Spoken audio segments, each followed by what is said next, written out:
The next personality theory was psychosexual development. So theory of construction or theory of developmental approach. నిర్మితి సిద్ధాంతాల్లో భాగంగా మనం theory of psycho analysis అనేది discuss చేస్తున్నాం. ఈ theory of psycho అనాలిసిస్లో 4 aspects అనేవి ఉన్నాయి. సో అందులో dynamic aspect, economic aspect, topographic aspect వాళ్ళని డిస్కస్ చేస్తాం. నెక్స్ట్ 4th వన్ ఏంటంటే psychosexual development. So according to Sigmund Freud there are 5 sub-stages in psychosexual development. Sigmund Freud ప్రకారం సైకోసెక్సువల్ డెవలప్మెంట్లో 5 stages ఉన్నాయి. అవి first one oral stage, anal stage, phallic stage, latency stage and జెనీషియల్ stage. మౌఖిక దశ, ఆసన దశ, శిశ్న దశ, గుప్త దశ, జననాంగాల దశ అని మొత్తం 5 స్టేజెస్ని సిగ్మండ్ ఫ్రాయిడ్ సైకోసెక్సువల్ డెవలప్మెంట్లో మెన్షన్ చేశారు. According to Sigmund Freud every child has a certain amount of sexual instinct. It is called as libido. So ప్రతి చైల్డ్ కూడా బై బర్త్ జన్మతః కొంత సెక్సువల్ ఇన్స్టింక్ట్ని కలిగి ఉంటాడు అని ఫ్రాయిడ్ మెన్షన్ చేస్తాడు. ఈ సెక్సువల్ ఇన్స్టింక్ట్కే he gave a name, that is libido. ఈ సెక్సువల్ ఇన్స్టింక్ట్ నేను ఏమన్నాడంటే లిబిడో అని చెప్పాడు. అంటే ఇక్కడ here sexual instinct means the outmost satisfaction which was got by the individual. So వాడు ఏదైనా సరే పిల్లవాడు అత్యున్నతమైనటువంటి సాటిస్ఫాక్షన్ ఏ యాక్షన్ ద్వారా, ఏ వర్క్ ద్వారా వాడు సాటిస్ఫాక్షన్ పొందుతాడో దాన్నే సెక్సువల్ ఇన్స్టింక్ట్ అని చెప్తాడు ఫ్రాయిడ్. సో ప్రతి చైల్డ్లో కూడా బై బర్త్డే సెక్సువల్ ఇన్స్టింక్ట్ అనేది కలిగి ఉంటాడు. దాన్ని ఏమని చెప్తామంటే లిబిడో అని చెప్తాం. Libido gradually develops through the psychosexual stages through respective centres to satisfy the sexual instinct. So చైల్డ్లో ఉన్నటువంటి లిబిడో అనేది గ్రాడ్యువల్గా డిఫరెంట్ సైకోసెక్సువల్ స్టేజెస్ ద్వారా డెవలప్ అవుతుంది. అలాగే రెస్పెక్టివ్ సెంటర్స్ అంటే ఒక్కొక్క స్టేజ్లో కూడా వాడి యొక్క ఈ లిబిడోని సాటిస్ఫై చేసేటువంటి సెంటర్స్గా వర్క్ చేస్తూ వాడి యొక్క లిబిడో అనేది డెవలప్ కావడం జరుగుతుందని చెప్తాం.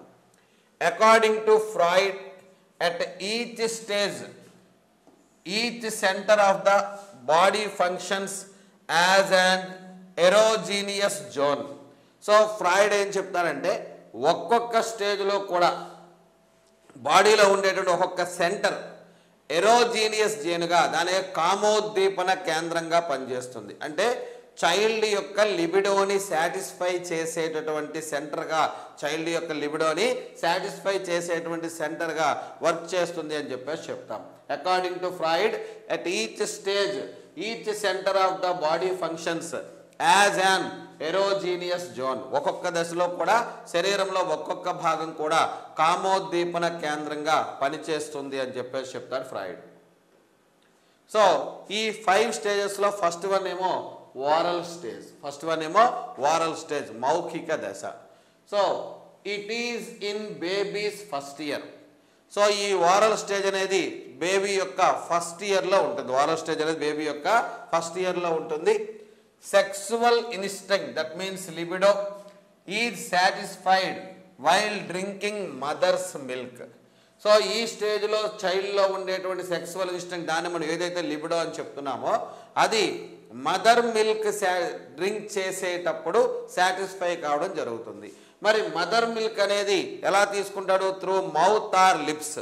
సో కాబట్టి ఈ స్టేజ్లో వాడి యొక్క సెక్సువల్ ఇన్స్టింక్ట్ని సాటిస్ఫై చేసే సెంటర్గా ఏది వర్క్ చేస్తుందని అంటే మౌత్ ఆర్ లిప్స్ అని చెప్తాం. At this stage the mouth are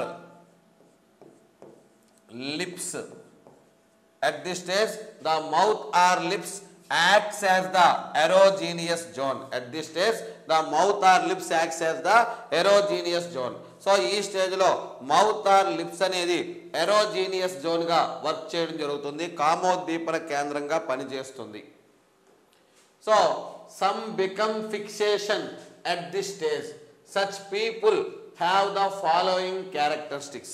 so ఈ స్టేజ్లో ఎవరైతే మోస్ట్ సాటిస్ఫాక్షన్ పొందుతారో, మదర్ మిల్క్ని డ్రింక్ చేయడం ద్వారా మోస్ట్ ఎంజాయ్మెంట్ పొందుతారో దాన్ని మనం ఏమని చెప్తామంటే ఫిక్సేషన్ అంటాం. దాన్ని మనం ఏమని చెప్తామంటే ఫిక్సేషన్ అని చెప్పేసి చెప్తాం. Some become fixation at this stage. So ఈ దశలో ఎవరైతే స్థిరీభవనం పొందుతారో, అత్యంత ఆనందాన్ని పొందుతారో, such people have the following characters. వాళ్ళకేమో ఈ ఫాలోయింగ్ క్యారెక్టర్స్ అనేవి ఉంటాయి. అవి ఏంటంటే thrust of money, thrust for power, thrust for love, pessimist, controversial nature, hated nature, nail biting, over eating, everything shows of excessively. So ధనదాహం, అధికారదాహం, ప్రేమదాహం, అదేవిధంగా వివాదాస్పద నేర్చిది, నిరాశావాదం, అలాగే విమర్శనాత్మకమైన భావన, గోళ్ళు కొరకడం, అతిగా తినడం, అలాగే ప్రతిదీ కూడా అతిగా చేయడం జరుగుతుంది. ఎవరైతే ఈ ఓరల్ స్టేజ్లో మోస్ట్ సాటిస్ఫై పొందుతారో, ఫిక్సేషన్ పొందుతారో వాళ్ళకన్నీ కూడా హై లెవెల్లో కావాలి, ఓవర్ లెవెల్లో కావాలి అని చెప్పేసి చెప్తాం. Second one anal stage. Second one ఏమో anal stage. So it is at the age of 2 to 3 years. It is at the age of 2 to 3 years. So anal stage అనేది 2 years నుంచి 3 years వరకు ఉంటుంది. యానల్ స్టేజ్ అనేది 2 years నుంచి 3 years వరకు ఉంటుంది. At this stage the sexual instinct is satisfaction by defecation. So defecation ద్వారా, మలమూత్ర విసర్జన కార్యాల ద్వారా వాడి యొక్క సెక్సువల్ ఇన్స్టింక్ట్ అనేది, సో యూరిన్కి వెళ్ళడము, వాష్రూమ్కి వెళ్ళడం ద్వారా వాడు ఏం చేస్తాడని చెప్పేసి అంటే వాడి యొక్క సెక్సువల్ ఇన్స్టింక్ట్ అనేది సాటిస్ఫై చేసుకోవడం జరుగుతుంది అని చెప్పేసి చెప్తాడు Freud. So in the stage the anus acts as the erogenous zone. In the stage the anus acts as the erogenous zone. So ఈ స్టేజ్లో యానస్ అనేది ఎరోజీనియస్ జోన్గా యాక్ట్ చేయడం జరుగుతుంది. ఈ స్టేజ్లో యానస్ అనేది ఎరోజీనియస్ జోన్గా యాక్ట్ చేయడం జరుగుతుంది అని చెప్పేసి చెప్తాడు ఫ్రాయిడ్. మరి some become fixation at this stage. Such people have the following characteristics. So కొంతమంది పీపుల్ ఈ స్టేజ్లు అంటే ఈ డెఫకేషన్ ద్వారా సాటిస్ఫై కావడం జరుగుతుంది. మరి ఎవరైతే డెఫకేషన్ ద్వారా ఫిక్సేషన్ స్థిరీభవనాన్ని పొందుతారో వాళ్ళకి ఈ క్యారెక్టర్స్ ఉంటాయి. సో చారిటీ గివర్స్, ఉదార స్వభావం కలిగిన వారు, generous, love and affectionate, helpful to others, non punctual selfish. Non punctual selfish. So ఉదార దాన ధర్మాలు చేసేవారు, అలాగే ఉదార స్వభావాలు, ప్రేమాభిమానాలు కలిగి ఉండేవారు, ఇతరులకు సహాయం చేసేవారు, అదేవిధంగా నాన్ పంక్చువల్, సో సమయాన్ని పాటించని వారు, అలాగే సెల్ఫిష్, స్వార్థపరులుగా ఈ స్టేజ్లో పీపుల్ ఉంటారని చెప్పేసి చెప్తాం. మరి next one phallic stage. Next one ఏమో phallic stage. So this happens in the early childhood stage of the baby. ఇది చైల్డ్ యొక్క ఎర్లీ చైల్డ్హుడ్ స్టేజ్లోని ఇది ఫాలిక్ స్టేజ్ అనేది ఇక్కడ ఏర్పడుతుంది అని చెప్పేసి చెప్తాం. At this stage the genitals become important as the erogenous centres. So erogenous centres అని చెప్పేసి చెప్తాం. సో ఈ దశలో జననాంగాలు అనేవి సో కామోద్దీపన కేంద్రాలుగా పనిచేస్తాయి. అయితే ఈ దశ యొక్క ఇంపార్టెన్స్ ఏదని చెప్పేసి అంటే ఈ స్టేజ్లో బాయ్స్ ఏమో మదర్ని ఎక్కువగా లవ్ చేస్తారు, ఎఫెక్షన్ చేస్తారు, ఫాదర్నేమో ఎనిమీగా కన్సిడర్ చేస్తారు. అలాగే గర్ల్స్ ఏమో ఫాదర్ని ఎక్కువగా ఇష్టపడతారు, మదర్నేమో ఎనిమీగా కన్సిడర్ చేస్తారు. So at this stage boys seek mothers love and affection and also father considered as rival. Mother అంటే అత్యంత ఇష్టపడతారు, ప్రేమాభిమానాలు చూపిస్తారు, అదే సమయంలో తండ్రిని శత్రువుగా చూస్తారు. So this is called Oedipus complex. This is called Oedipus complex. So మగపిల్లలు మదర్ యొక్క లవ్ అండ్ ఎఫెక్షన్ కోరుకోవడాన్ని ఏమని చెప్తారంటే ఈడిపస్ కాంప్లెక్స్ అని చెప్పేసి చెప్తాం. At this stage girls consider the mothers as rival and seek the father's affections and admiration. So ఈ స్టేజ్లో గర్ల్స్ ఏమో మదర్ని రైవల్గా కన్సిడర్ చేస్తూ ఫాదర్ యొక్క లవ్ అండ్ ఎఫెక్షన్ ఎక్కువగా కోరుకుంటారు. So this is called as Electra complex. This is called as Electra complex. Mother యొక్క ఎఫెక్షన్ బాయ్స్ కోరుకోవడాన్ని ఈడిపస్ కాంప్లెక్స్ అని, అలాగే ఫాదర్ యొక్క ఎఫెక్షన్ గర్ల్స్ కోరుకోవడాన్ని ఎలక్ట్రా కాంప్లెక్స్ అని చెప్పి మెన్షన్ చేస్తాం. Next one latency stage. Next one ఏమో latency stage. It is during puberty or pre-adolescent stage. So ఇది యవ్వనావిర్భావ దశ లేదా పూర్వ కౌమార దశ. యవ్వనావిర్భావ దశ లేదా పూర్వ కౌమార దశలో ఉంటుంది. Male children start adapting father's traits to gain mother's affections. So మగపిల్లలు తల్లి యొక్క అభిమానాన్ని పొందడం కోసం తండ్రి యొక్క లక్షణాలను తమలో ఇన్వాల్వ్ చేసుకుంటారు. తండ్రి యొక్క లక్షణాలని ఇమిటేట్ చేయడం ప్రారంభిస్తారు. ఎక్కడ అంటే లాటెన్సీ స్టేజ్లో, గుప్త దశలో. అదేవిధంగా girls start adapting mother's traits to gain father's affections.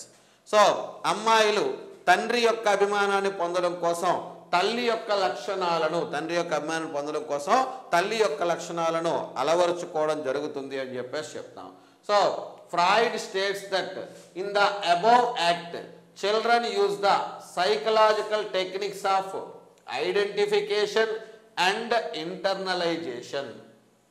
అంటే మగపిల్లలు ఫాదర్ యొక్క క్యారెక్టర్స్ని, ఆడపిల్లలు మదర్ యొక్క క్యారెక్టర్స్ని అడాప్ట్ చేసుకోవడానికి వాళ్ళు యూజ్ చేసేటువంటి సైకలాజికల్ టెక్నిక్స్ ఏవి అంటే so identification and internalisation. Identification and internalisation అని చెప్పేసి చెప్తాం. తాదాత్మీకరణం అదేవిధంగా అంతరీకరణం అనేటువంటి సైకలాజికల్ టెక్నిక్స్ అనేవి వీళ్ళు యూజ్ చేయడం జరుగుతుంది అని చెప్పేసి అని ఫ్రాయిడ్ మెన్షన్ చేయడం జరిగింది.